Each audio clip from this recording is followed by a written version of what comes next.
Hi, everyone. Welcome to another edition of Sister Share 101 Share. And of course, as usual, we do these 15-minute video diaries to let you all know how we're taking this quarantine. So bear with me because I am a little tired. I just got back from Alabama slash Tennessee.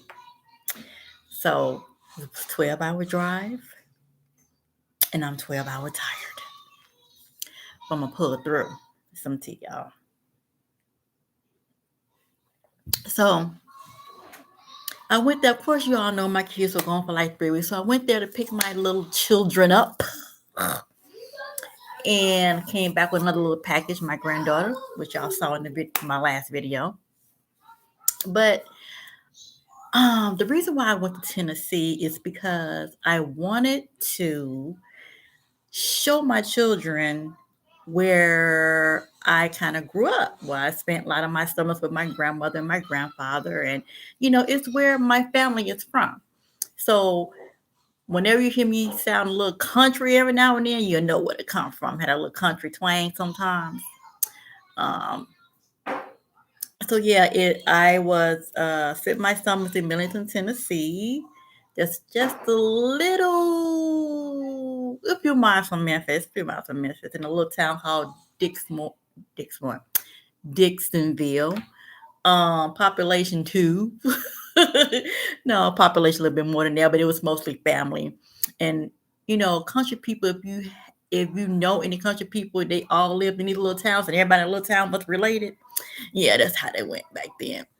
Um, so it's where my grandparents stayed and where I spent most of my summers. And my grandparents had like chickens, they had gardens, they had peach trees, strawberry patches. They had smoke houses, all that country stuff. So I know a little bit about all of that stuff. So I got a little bit best of both worlds. I got city life and I got a country life. So I can relate in both arenas. So anyway, I went there to show my kids, where their mom and where their grandma grew up and time she spent with the grandparents. And I thought I gave them a little history lesson, along the way, about their heritage and everything, and how the town was named after their great grandfather, and how their grandfather had their own street named after him. So, with the road that he lived on called Obie Brown Road, and he lived on that road. So took him down there, and of course it doesn't look the same, but I'm showing you guys some pictures so you get a little feel of what I'm talking about. And I'm gonna show you the first picture I'm going to show you is the picture that I took in front of the grocery store that my grandparents used to take us to when we were little to get like candy, ice cream, and it was like the little town grocery store. You know how that one grocery store in the town, and it's like the center of the town. Well, this was their grocery store, and I'm 11 years old. So this is when I was about, I don't know, I went there when I was 6 months, off and on. I went to school down there for a couple of years. Then after that, it was like every summer that I would go down there and spend with my grandparents and things like that, which was an awesome experience. Never take your grandparents for granted. I'm trying to tell you, don't do it because you never know. Okay, so I'm going to show you the first picture that I took when I was entering Dixonville. And I guess it kind of brought back memories when I saw the store, because I'm like, oh my God, the store is still there. Are you kidding me? They haven't torn it down. And not like uh us young folks, or some of us young folks, they like to get rid of history because, oh, that's no need for it. That's old, tear it down. But that's history. You wanna keep those memories alive, and you want to be able to share that with your family and everything. So this is the grocery store. This is the grocery store. And that's me out front at the grocery store. And it still looks like You can actually go in there and buy some groceries, but it's been closed down for a while. But that was my first picture that I took.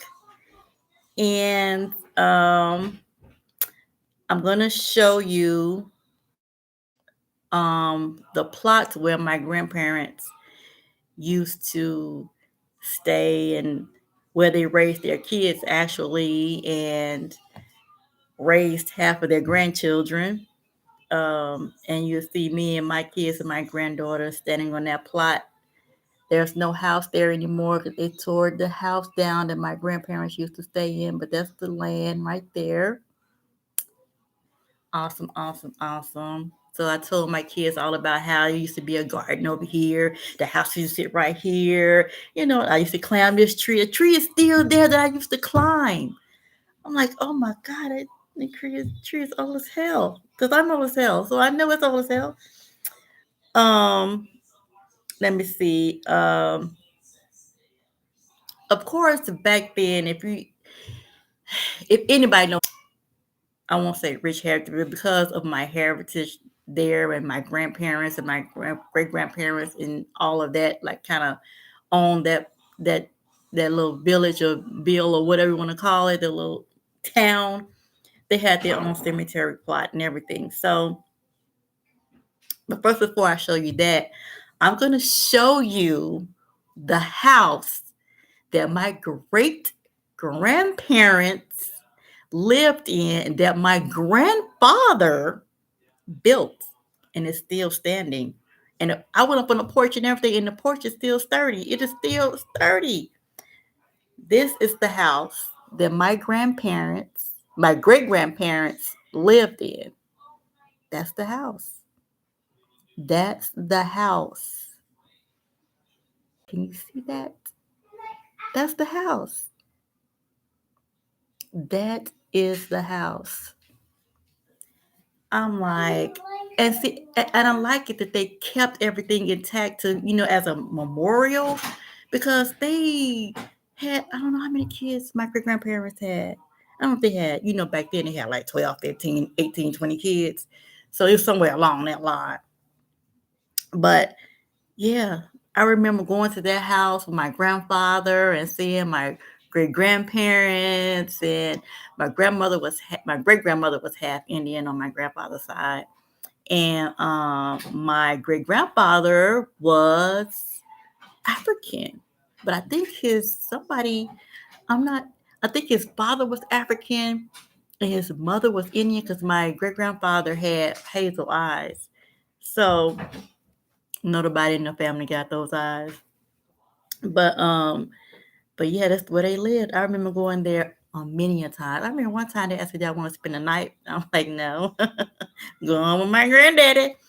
But yeah, that's the house they lived in. There's so many memories living there. My daughter, like what? Let me see what she wants. Yeah. Oh, Yeah. so I know what it was. It was an SSI stimulus check. Oh, really? Yeah. I know they did that. Yeah. My friend was talking about. He said something about his mama or grandma. Somebody received the SSI stimulus check. Oh, that's for the baby though, right? Okay. I was just like, where did this come from? Because it said SSI. I'm just like, why? This is so much. Okay, so I'm doing Sister Share right now. Oh, sorry. Hey y'all. All right. She's funny. So, yeah, that's I am so glad that house is still standing there and they haven't torn it down, and they're using it as a memorial, to say not no our parents lived here, our grandparents lived here, my great grandparent lived there, so it's something to go home to, and I think my opinion, just mine, they should continue just having our family reunions in that spot because that's all our land, and we just have our family reunions there. That's what I think. That would be an awesome thing to do. Bring everybody back to where it all started in the beginning. Um, I want to show you another house that let's see. So it's my grandfather, right? His sister and her kids, which is probably like my second cousin or something like that. My second cousin.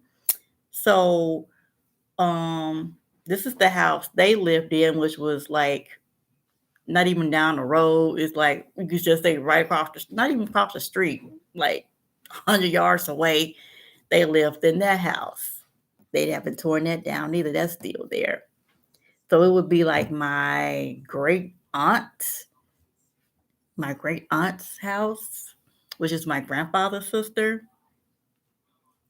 Now, this is the part right here that got a little bit emotional for me because, like I said earlier, that they have their own little cemetery plot. So in the cemetery, I went to visit my grandmother's and my grandfather's grave site. And of course, I have some uncles that's buried there as well. And I have a great aunt that's buried there. Um, Back in 2017, she was better. She recently passed away about 3 years ago. And I have longevity in my family, and I hope it passed on down to me as well. But I'm gonna show you, and I'm gonna show you some dates on these tombs, on these headstones. You're gonna be like, "Oh my freaking gosh, really?" And of course, I have to do the math because I want to know. Because I forget, when they pass away, you really forget how old they are, and then you see the tombstones and everything. You be like, "Oh, okay, they were like, this is my grandfather's. This is my grandfather's." Did it just switch around?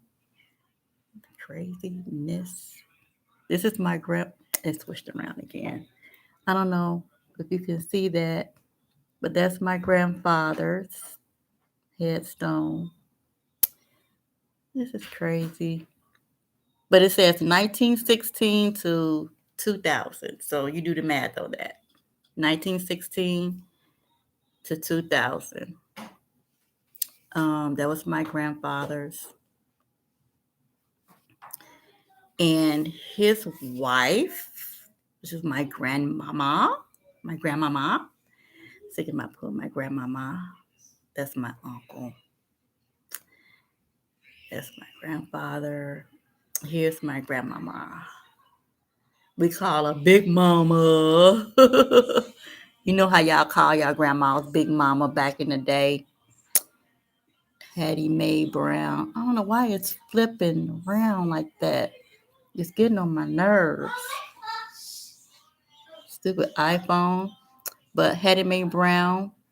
And July 16, 1917 is when she was born. And February the 5th, 1995 is when she passed away. And that was pretty hard for me because I loved my grandmother dearly. I loved her dearly, and my grandfather. Um, they have instilled so much in me. Um, and man, it's the teachers that you would never.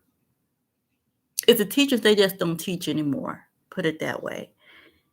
The things that you learn from your old school grandparents, nowadays you'll never see that teaching ever again. Now, this is what really kind of like got me because I'm like, oh my God.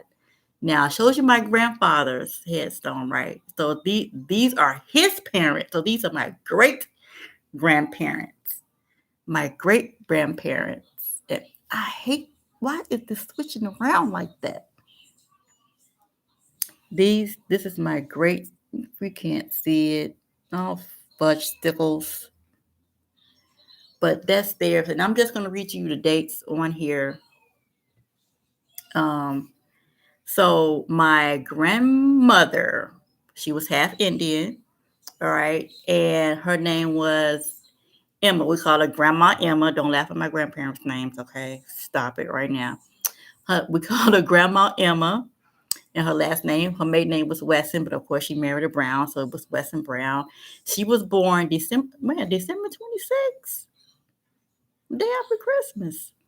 December 26th, 1893.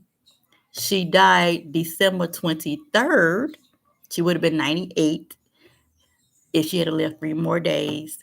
She died December 23rd, 1990. So she was 97 when she died.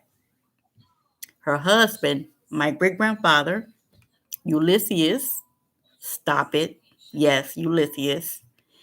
He was born October the 10th, 1891. He died November 15th, 1993. He was 102 when he passed away. So yeah, I have longevity in my family.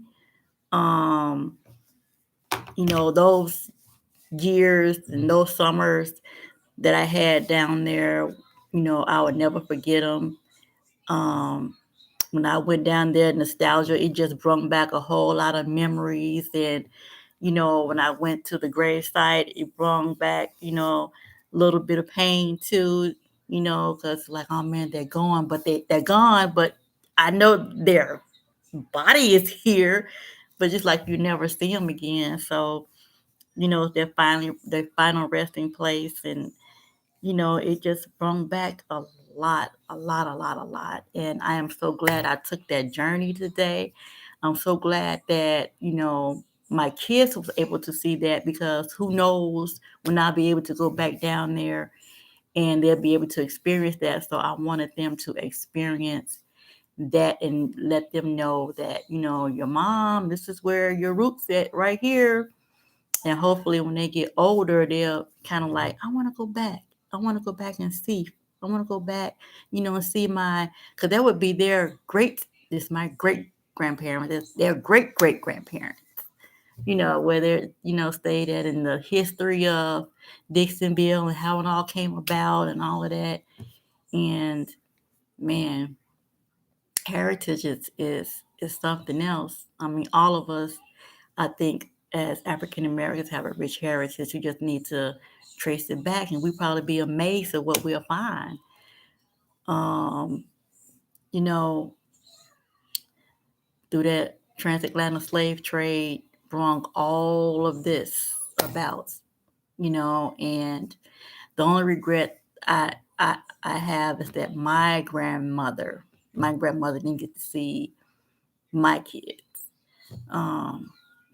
Fortunately, they passed away before they could. My grandfather, however, did see my first daughter when she was little, and at the time he was ill, but he still remembered me, and he saw his great granddaughter from me, so that was an awesome thing. And yeah, I'm gonna have to get back down there real soon and make sure that I tell my children, this is where you're from. So don't forget it. Come back and visit. Um, this is your heritage down here, and it's going to be there for years and years, because my sister, no, not my sister, my